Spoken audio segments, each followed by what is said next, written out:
একটা মাছ শিকার করে ফেলাম, তেলাপিয়া। দেখ আমি কি মাছ শিকার করতে পারি কিনা দেখেন।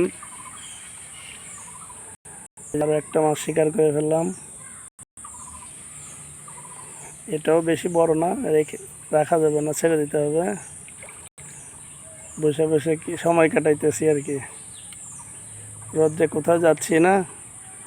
পুকুরে এখন ছাওয়া আছে, ছাওয়ার মধ্যে মাছ ধরে মজা নিচ্ছি।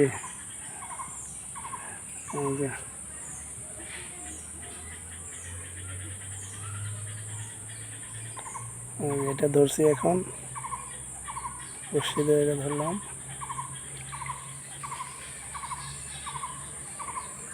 মাছ শিকার করলাম আলহামদুলিল্লাহ।